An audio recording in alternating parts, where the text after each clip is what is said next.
Post preferences. अच्छा, ये तुम्हारा ये बैठो बैठो। Thank you sir. Party deputy collector है, असिस्टेंट जेल सुपरिंटेंडेंट। यस करें शुरू, है ना? तो स्निग्धा, यस है ना? कब पास किया? 2014 में मास्टर्स कंप्लीट किया तो सर। हिंदी है प्री की अंग्रेजी सर लैंग्वेज? मेंस मैंने इंग्लिश में लिखा है। हाँ, तो you like to be interviewed in English language? Sir I am not fluent enough in English but okay, no problem, no problem. तो पहले तो स्निग्धा अपने बारे में कोई कहा जाए, अपने बारे में 2 मिनट में बताओ। सर मेरा पूरा नाम स्निग्धा सलामे है। मैंने अपनी प्रारंभिक शिक्षा जो जवाहर नवोदय विद्यालय दंतेवाड़ा बारसूर से की है और मेरे माता पिता दोनों ही शिक्षा के क्षेत्र में थे। और फिर मैंने अपना जो ग्रेजुएशन है वो Rungta college of science and technology से और जो मास्टर्स है वो विश्वनाथ यादव ताम्रस्कर स्नातकोत्तर विद्यालय दुर्ग से की है। उसके बाद मैं प्रिपरेशन में 2017 से मैंने अपनी तैयारी शुरू करी। गुड। तो तुमने बहुत सारे पदों के लिए प्रायोरिटी बताई है ना? यस। इसमें यदि चॉइस पूछा जाए, हालांकि जरूरी नहीं कि choice will be made out, तुम्हारी पसंद का क्या है और क्यों? अपना पसंद का पद बताओ और क्यों? सर डिप्टी कलेक्टर का ही पद मैंने। नहीं, ठीक है जी। तो वाई डिप्टी कलेक्टर? सर क्योंकि ये मल्टी डायमेंशनल है सर इसका अप्रोच, और मुझे लगता है कि मेरी कैपेबिलिटी के अकॉर्डिंग मैं सर काफ़ी अच्छा परफॉर्म कर सकती हूँ, हर सेक्टर में काम कर सकती हूँ इस वजह से। अच्छा, लेकिन डिप्टी कलेक्टर उसका जो वर्क होता है उसके बारे में मालूम है? सर जो कार्य क्षेत्र पब्लिक इंटरेस्ट में होता है या जो हमारे सीनियर्स हमको असाइन करते हैं उसके बेसिस पे मुझे बस इतनी ही जानकारी है इसके बारे में। हाँ ठीक है, लेकिन ये पढ़ना है इसके बारे में। जी सर। कोई प्रायोरिटी जरूरी नहीं है कि तुम यही बताओ, लेकिन उसके बारे में जानकारी होनी चाहिए। ठीक है। अच्छा, अब बताओ तुमने बायोटेक्नोलॉजी में किया है ना? बायोटेक्नोलॉजी क्यों चुना तुमने? Any specific reason? सर जब 12th क्लास में जब मैं थी तब CBSE के जो सिलेबस है सर उसमें बायोटेक्नोलॉजी का एक चैप्टर हुआ करता था, तो वो मुझे बहुत ही इंटरेस्टिंग लगा। उस समय के साइंस के अप्रोच से बहुत इंटरेस्टिंग लगा। और स्कूली शिक्षा के दौरान भी मैंने अपने माता पिता को भी कभी सब्जेक्ट के बारे में कभी बात करते नहीं सुना था, तो वो मुझे अप्रोच उसका डिफरेंट लगा था सर, इस वजह से। अच्छा, गुड। लेकिन रिसर्च में क्यों नहीं गई फिर? MSc में तो अच्छा नंबर है तुम्हारा। सर मास्टर्स करते करते मुझे जो मेरा रुझान है सर वो एडमिनिस्ट्रेशन की तरफ बढ़ गया एक्चुअली। इस वजह से मुझे ये भी लगा था सर कि शायद मैं रिसर्च का जो काम उतना बेहतर तरीके से नहीं कर पाऊंगी। तो चलिए आप लोग पूछना शुरू कीजिए। Welcome back, I will come back to the end. ये बताइए कि आपके 2 खूबियां 2 वीकनेस बताइए। सर मेरी खूबियाँ मैं बहुत अच्छी लिसनर हूँ। लिसनर? हाँ जी सर, और वर्कोहोलिक भी हूँ। बट मेरी खामियां हैं कि मैं किसी चीज के पीछे अगर पड़ जाऊँ मतलब समझने में, तो मुझे वो समय बहुत चला जाता है मेरा उसके पीछे उसको समझने में। इसमें क्या है, समय कोई बहुत बड़ा प्रॉब्लम नहीं। और दूसरा वीकनेस? सर मुझे लगता है कि थोड़ा मुझे इमोशन और कंपैशन के बीच में अभी चुनने में मैं कभी कभी चूक कर जाती हूँ। कंफ्यूजन जो मिनिमम रखना है। हाँ जी, तभी आपका सिलेक्शन है। जी जी जी। अच्छा, मान लीजिए आपको क्यों चुना जाना चाहिए डिप्टी कलेक्टर या कोई भी प्रशासनिक पद के लिए, क्यों चुना जाना चाहिए? सर इसलिए चुना जाना चाहिए क्योंकि कार्य क्षेत्र के हिसाब से, मेरे मेंटल कैलिबर के हिसाब से मुझे लगता है कि मैं हर टाइप के डायमेंशन में बहुत अच्छा काम कर सकती हूँ। जस्ट बिकॉज मैंने कहा कि मैं वर्कोहोलिक हूँ, तो मुझे काम करने से तो कोई परहेज नहीं है। और क्षेत्रीय जो मेरा बैकग्राउंड रहा है, मैं जैसे पारिवारिक मेरा अपब्रिंगिंग रहा है, तो उसके हिसाब से भी लोकल लोगों के बारे में मुझे जानकारी है, तो मुझे आप लगता है। रहने वाले कहाँ की? सर मैं एक्चुअली, मेरा जो डोमिसाइल है, निवास मेरा बालोद जिला का है सर, लेकिन मैंने अभी वर्तमान में, और मैंने काफ़ी लंबा समय बस्तर क्षेत्र में। बस्तर जी। क्षेत्र, बस्तर में कहाँ? सर बकावंड। अच्छा, आप ये बताइए कि वहाँ पर एनवायरमेंटल प्रॉब्लम क्या है? बकावंड क्षेत्र में सर कि पूरे बस्तर में? नहीं, वहाँ पर जहाँ के आप जो बस्तर क्षेत्र में जहाँ भी फिलहाल। अच्छा सर, इन्वायरमेंटल प्रॉब्लम, वाटर का क्राइसिस का थोड़ा प्रॉब्लम है सर उस क्षेत्र में। और एक जो मुझे लगता है कि वो एरिया सर उड़ीसा और मतलब बस्तर क्षेत्र का, वो मतलब बॉर्डर जोन है सर वो। तो वो वाटर डिस्ट्रीब्यूशन ड्रेनेज पैटर्न की वजह से ना थोड़ा जो एक्वाकल्चर का जो है अवेलेबिलिटी का, उसमें थोड़ा प्रॉब्लम भी है वाटर डिस्ट्रीब्यूशन की वजह से। और डीआरडीओ का रिसर्च लैब है सर वहाँ, तो अच्छा, थोड़ा DRDO का research lab। Yes sir, research lab, थोड़ा इन्वायरमेंटल इश्यूज हो सकता है उसकी वजह से। एक छोटा सा क्वेश्चन करूँगा फिर सर कहेंगे। यस जो सेफ ड्रिंकिंग वाटर है जी सर। उसमें बीओडी ज्यादा होता कि कम? सेफ ड्रिंकिंग वाटर में बीओडी ज्यादा होता कि कम? ज़्यादा होता है सर। ज्यादा होता है कि कम?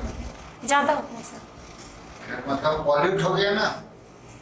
सर बीओडी अगर ज्यादा है मतलब वो पॉल्यूट हो गया। सेफ ड्रिंकिंग, सेफ क्यों बोला? क्योंकि उसमें मिनिमम जो है पॉल्यूटेंट या ऑक्सीजन जो है उसका वो डिमांड जो है वो मिनिमम जो है वो है, उसमें पॉल्यूटेंट है, इसलिए बीओडी कम है, तो सेफ ड्रिंकिंग वाटर में कम रहेगा। जी जी जी। और एक ऐसा कोई जो है तालाब है जहाँ पर जलकुंभी बहुत ज्यादा है, वहाँ बीओडी नहीं। जी जी ठीक है। जी। नेक्स्ट है आपका बायोटेक्नोलॉजी। यस छत्तीसगढ़ में बायोटेक्नोलॉजी की जो संभावनाएं क्या हैं? Sir as a institutional aspect से मैं अगर देखूं तो मुझे अभी थोड़ा कोई इंस्टीट्यूट ऐसा सेटअप नहीं है सर यहाँ पे, लेकिन यूनिवर्सिटी लेवल में बहुत ज़्यादा रिसर्च का काम किया जा रहा है। एनआईटी में भी बी इंजीनियरिंग बायोटेक्नोलॉजी में है। इनफैक्ट मैंने जो साइंस कॉलेज जहाँ से मतलब मैंने मास्टर्स किया सर, डिपार्टमेंट ऑफ बायोटेक्नोलॉजी से, उसको कई सारे प्रोजेक्ट असाइन हुए हैं, तो ये रिसर्च का स्कोप बहुत अच्छा है। और मुझे एक बिलासपुर का एक प्राइवेट फर्म है सर, मुझे एक्चुअली उसका नाम याद नहीं आ रहा है, पर वो लोग जब ये पिटिशन वगैरह उसका काम करते हैं सर, एफिलिएशन वगैरह का काम करते, कोई रिसर्च का काम अगर किसी ने किया है तो उसका काम करते हैं, इंटेलेक्चुअल प्रॉपर्टी राइट्स का काम करते हैं। मतलब बालोद क्षेत्र में जो पर्यटन स्थल बता दो सर, सियादही है सर, और झलमला का गंगा मैया मंदिर है, और वो कुकुरदेव मंदिर है सर उस क्षेत्र में। एक कोना कोना कुछ नाम आता है ना, सर ओना कोना। ओना कोना एक्चुअली धमतरी और कांकेर क्षेत्र के बीच में मंदिर, और सबसे कोना वाला है जी डैम जी का, डैम सबसे डैम कोना के छोर कोना पे बना हुआ एक है। मंदिर हाँ, है। हाँ। जी इधर होता है, उनको शेड्यूल ट्राइब के हिसाब से काम है। रेसिडेंस का होता है, लेकिन वो किस प्रोसेस में होता है आप बता पाएंगे? क्या प्रोसेस होता है? क्या आज अगर किसी ट्राइब को शेड्यूल ट्राइब अगर डिक्लेयर करना है तो किया जा सकता है, और किया जा सकता है तो कैसे? सर किया जा सकता है, लेकिन उसके कुछ मापदंड है, मतलब जो क्राइटेरिया है कि वो कौन से क्षेत्र में रहता है, क्या वो उसी क्षेत्र में हैबिटेशन उसका उसी क्षेत्र स्पेसिफिक है, कैसी भाषा है उसका, क्या कल्चर है। जब आप उसमें क्वालिटी में अगर उनके जो कैरेक्टरिस्टिक में आ रहे हैं तो मैं आपसे जानना चाहूँगा ऐसे कौन से बेसिक कैरेक्टर्स होते हैं जिसके कारण से किसी भी समुदाय के लोगों को शेड्यूल ट्राइब किया जाता है? आप जानते हैं उस बारे में? हाँ सर, थोड़ा ही मैं बता जी, पाऊंगी बताइए। कि वो उस एरिया स्पेसिफिक में मतलब निवास करते हैं, उनका निवास स्थान कहीं और दूसरी जगह नहीं होता, हैबिटेशन उनका वहाँ होता है, वो होता है जियोग्राफिकल। जोग्राफिकल। हाँ, उनका स्पेसिफिक लैंग्वेज होता है जो कि ब्रॉड नहीं होता सर, मतलब व्यापक तौर पर उनकी भाषा नहीं बोली जाती, उनकी पर्टिकुलर ट्राइब में बोली जाती है। कल्चर भी उनका स्पेसिफिक होता है, ऐसा जैसे धार्मिकता के हिसाब से भी शादी का या मृत संस्कार के जो भी कल्चर होते हैं वो उनका खुद का स्पेसिफिक होता सलामी में मैं जो सोचता हूँ हर कल्चर जो है अपने आप में स्पेसिफिक है। है। Yes, sir. कैसे ये? सही है सर, स्पेसिफिक होता है लेकिन आपस में मर्जर भी कहीं कहीं पाया जाता है। अर्बनाइजेशन मतलब कल्चराइजेशन की बात कर रहे जी हैं। जी ओके। और क्या क्वालिटी होती है और क्या कैरेक्टरिस्टिक होती है सेमी के लिए? सर, कुछ जेनेटिक कैरेक्टर्स भी हैं, मतलब जेनेटिक कैरेक्टर्स भी हैं जिसकी वजह से एक पर्टिकुलर क्षेत्र विशेष में जैसे पाया जाता है। जैसे नॉर्थ ईस्ट के जो ट्राइबल हैं उनका अपना जेनेटिक कैरेक्टर है, और हमारे तो क्या जेनेटिक कैरेक्टर का शेड्यूल ट्राइब घोषित करने में कोई कैरेक्टरिस्टिक में आता है? नो सर, ये घोषित करने के जी, लिए मेरा क्वेश्चन बेसिकली घोषित करने के लिए कौन कौन से कैरेक्टरिस्टिक? सॉरी सर, मैं इसमें मेरी जानकारी नहीं है। सलाम मैडम, Yes, आप sir. तो माइक्रोबायोलॉजी जान रही हैं, अंग्रेजी हिंदी दोनों में अच्छी बातें करती हैं।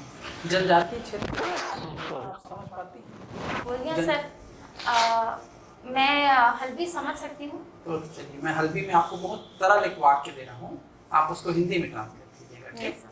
क्योंकि आप आदिवासियों के बीच में काम करेंगी, जनजातियों के बीच में, तो अच्छी बात है आपकी जो समझ है। मुखिया चो, घर चो, किवार चो, तारा चो, कुची हाजरी, हिंदी में बताइए। मुखिया के घर की दरवाजे की सर सॉरी, इसके ताले की चाबी ताले की खो गई। खो गई, हाजली, हाँ खो चलिए, गई। एक और मैं पुस्तक का नाम बता रहा हूँ हिंदी में, बुआ चो चिट्ठी मन बुझा चो नाव ने, इसका हिंदी अनुवाद क्या होगा? बुआ की चिट्ठी बुझा के नाम पे, बुझा मतलब पिता के पत्र पुत्री के नाम, अच्छा इसका हल्बी में अनुवाद है। अच्छा पहले तो ये बताइए, पिता के पत्र पुत्री के नाम किसने लिखा? सॉरी सर, मुझे नहीं अच्छा, पता। ये हमारे है ना प्रथम प्रधानमंत्री अच्छा। जवाहरलाल नेहरू जी की रचना थी, और उसका लाला जगदलपुरी ने अनुवाद किया था। अच्छा। आप ही के क्षेत्र के हैं, लेकिन आप हल्बी समझ रही हैं, बहुत अच्छी बात है ना? लाला जगदलपुरी के बारे में कुछ जानती हैं? सर, इतना ही कि वो बस्तर क्षेत्र के बहुत नामी साहित्यकार में से हैं। हाँ, अभी मैं रिकॉल नहीं कर पा रही सर उनके बारे में। कोई बात नहीं। आज की आपने हेडलाइन पढ़ी स्पोर्ट्स सेक्शन की, सॉरी सर। पैरालंपिक्स खेलों में भारत की तरफ से बहुत अच्छा हाँ सर, जी मैम भवानी बहन पटेल ने काफी अच्छा काम किया। ठीक समझ याद नहीं कर पा रही हैं। हाँ। आप यदि चयनित हो गई तो आप महिलाओं के लिए क्या करना चाहेंगी? जैसे छत्तीसगढ़ की जो समस्याएं हैं उसके हिसाब से जो मुझे लगता है कि मैं माल न्यूट्रिशन पे थोड़ा काम करना चाहूँगी, और एनीमिया पे भी, क्योंकि एनीमिया का संबंध फिर चाइल्ड न्यूट्रिशन के ऊपर भी है, इस वजह से मैं इस क्षेत्र में काम करूँगी। अंतिम कारण बता दीजिए कि हम आपका चयन क्यों करें, आपकी तरफ से क्या सुझाना चाहेंगे आप? सर, मैं कर्मठ हूँ काम करने में, लोगों की प्रॉब्लम समझ सकती हूँ अच्छे से, और कंपैशन दिखा सकती हूँ। आप चयन प्रेरणा का स्रोत बनेगा? बस्तर अंचल के लिए आपका चयन एक प्रेरणा का स्रोत बनेगा, नहीं बनेगा? बिल्कुल सर, बनेगा। तुमने अपने हॉबी में लिखा है semi classical yes music, sir, क्या होता है? How it is different from classical and semi classical. लोकगीत, अच्छा, folklore? so semi-classical is a branch of classical music, that too Hindustani or North Indian classical music, which is more appealing towards people and pleasant to listen. But the folk art form is more of expression based, that too जो classical music है sir वो थोड़ा शास्त्र सम्मत है, और जो फोक है वो उतना शास्त्र सम्मत नहीं होता। जैसे कि भरत मुनि के नाट्य शास्त्रों में हम क्लासिकल म्यूजिक का बहुत अच्छा हमको एक्सप्लेनेशन देखने को मिलता है, लेकिन जो लोक गीत होता है वो लोगों की जबानी में होता है, उनके डेली के काम काज संबंधी, प्रकृति संबंधी ऐसी चीजों पर बेस्ड होता है। छत्तीसगढ़ में कोई है सेमी क्लासिकल में, इसका नाम? सर, भारत बंधु जी का नाम है? सेमी क्लासिकल में आता है? हाँ सर, वो सूफी गायक हैं जो कि सेमी क्लासिकल उसमें आता है। और लोक गायकों में या गायिका छत्तीसगढ़ में नाम श्रीमती को है? ममता चंद्राकर जी का नाम लोक गायिका में आता क्या है। है अभी? सॉरी कहाँ है? सर, वो अभी कुलपति हैं इंदिरा कला संगीत विश्वविद्यालय में। कोई ऐसा गायन जो याद आ रहा हो ममता चंद्राकर द्वारा गाया? सर, ये हमारा जो राष्ट्रीय गीत है अगर राष्ट्रीय गीत नहीं, राजगीत। राजगीत, सॉरी, हाँ सॉरी सर, राजगीत जो अच्छा, है। ये बताओ, राज और राष्ट्र में क्या फर्क है? राज्य राष्ट्र क्या राष्ट्र सीमाएं हैं जो बांधती हैं और क्या चीजें उनमें कनेक्शन क्या होता है?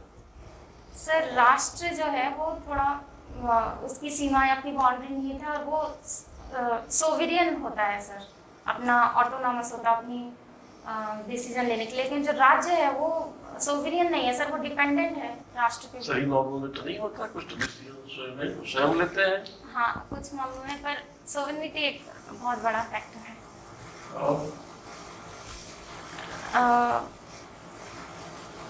सिटीजनशिप भी सर, कोई व्यक्ति जो होता है वो राष्ट्र के आधार पर होता है, राज्य के आधार पर ऐसा कुछ नहीं मिलता। कॉन्फ्लिक्ट कब होते हैं राज्य और राष्ट्र में? दोनों में कई बार सामंजस्य नहीं हो पाता, जी, क्यों ऐसा होता है और किन क्षेत्रों में ज्यादा ऐसी कॉन्फ्लिक्ट होते रहती है? सब पॉलिटिकल या लोकल इंटरेस्ट को जब राज्य ज़्यादा महत्व देता है, क्योंकि उनको शासन उसी क्षेत्र विशेष में करना है, और नेशनल इंटरेस्ट के साथ अगर वो कन्फ्लिक्टिंग सिचुएशन में आ जाता है, जैसे कि अभी जीएसटी कानून को लाने के समय में जो देखा गया कुछ प्रॉब्लम, हमें किसान आंदोलन के समय भी यही प्रॉब्लम हमको देखने के लिए मिलती है। अलग अलग रीजन के लोग राष्ट्र द्वारा बनाए गए नियमों को मानने से इनकार करते हैं। अच्छा, ये जब हर साल एक फाइनेंशियल बजट जब दिया जाता है, राज्य का अलग होता है और राष्ट्र का अलग होता है, तो हम किससे बंधे रहते हैं, राज्य से कि राष्ट्र से? सर दोनों से ही बंधे रहते हैं, तो क्योंकि हम टैक्स पेयर हैं, तो दोनों ही जगह हमको टैक्स नहीं, as a person individual capacity में कौन सा हमको राष्ट्र वाला बजट है वो प्रभावित करता है, और कौन से ऐसे फैक्टर इश्यूज हैं जो राज्य के बजट में होता है उससे हम प्रभावित होते हैं? सर राज्य के बजट में जो योजनाएं राज्य स्तर पे जो बनाई जाती हैं उनसे हम इफेक्ट होते हैं, और राष्ट्रीय स्तर पे जो योजनाएं इन्फ्लेशन या पेट्रोल संबंधी जो अभी भी राज्य की लिस्ट में मैं इसलिए पूछ रहा हूँ, मैं आजकल खूब ये, क्योंकि सरकार अलग अलग है, जब भी डीजल और उसका भाव बढ़ता है तो वो कहता है इनकी गलती है, इनके कारण है, इनका कारण है। Yes sir. तो कभी एनालाइज किया है क्या है ये माजरा क्या है? सर सेंटर और स्टेट के बीच में एक कोऑपरेटिव फेडरलिज्म होना चाहिए, जो कि नहीं होता है, और पॉलिटिकली क्योंकि हमारा जो भारत है वो मतलब मल्टी पार्टी पॉलिटिक्स पे बेस्ड है, इस वजह से भी ये मतभेद हमको देखने को मिलता है राज्य